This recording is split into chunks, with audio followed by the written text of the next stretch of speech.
ایک شخص کہتا ہے میں جہاز سے اترا اور کسٹم سے گزر کر ٹیکسی لینے اسٹینڈ کی طرف چلا۔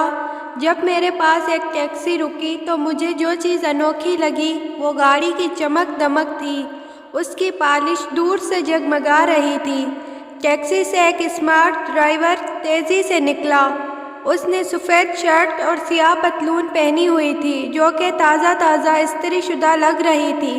اس نے صفائی سے سیاہ ٹائی بھی باندھی ہوئی تھی۔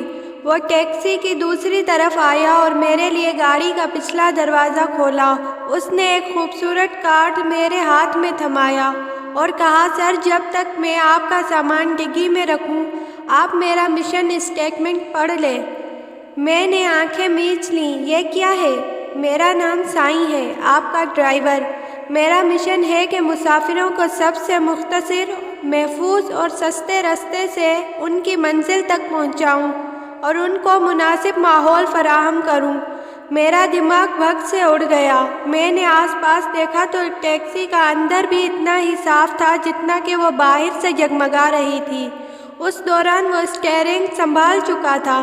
سر آپ کافی یا چائے پینا چاہیں گے؟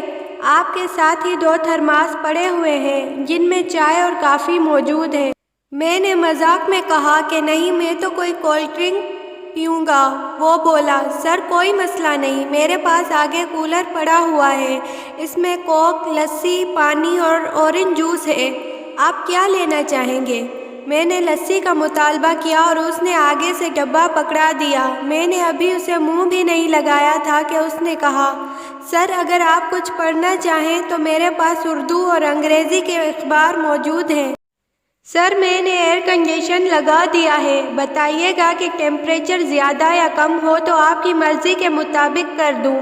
اس کے ساتھ ہی اس نے راستے کے بارے میں بتا دیا کہ اس وقت کس راستے پر سے وہ گزرنے کا ارادہ رکھتا ہے کہ اس وقت وہاں رش نہیں ہوتا۔ پھر بڑی پتے کی بات پوچھی، سر اگر آپ چاہیں تو راستے سے گزرتے ہوئے میں آپ کو اس علاقے کے بارے میں بھی بتا سکتا ہوں، اور اگر آپ چاہیں تو آپ اپنی سوچوں میں گم رہ سکتے ہیں۔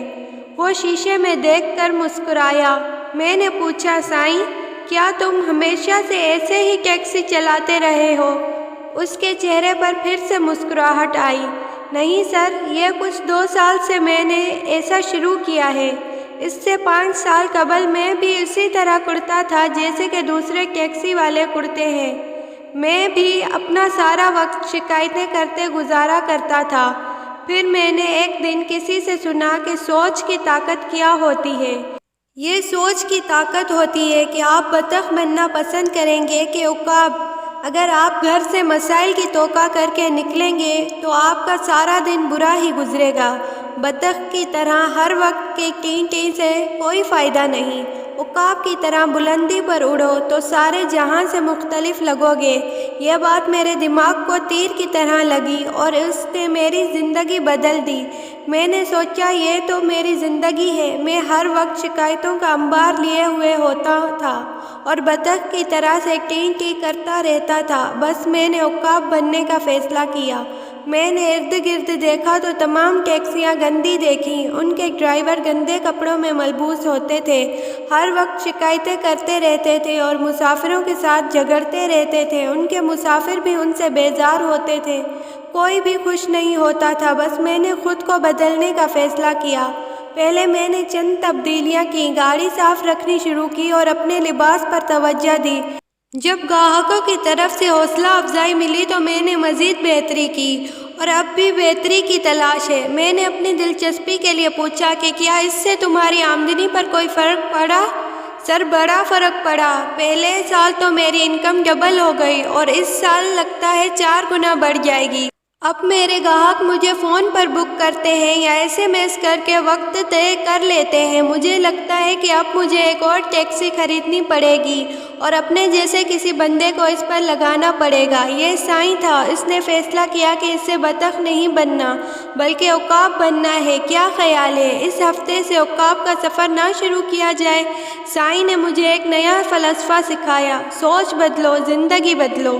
جو کسی نے کہا ہے نا کہ کوئی بھی پانی میں گرنے سے نہیں مرتا وہ اس وقت ہے جب وہ اس مشکل سے نکلنے کے لیے ہاتھ پاؤں نہیں مارتا۔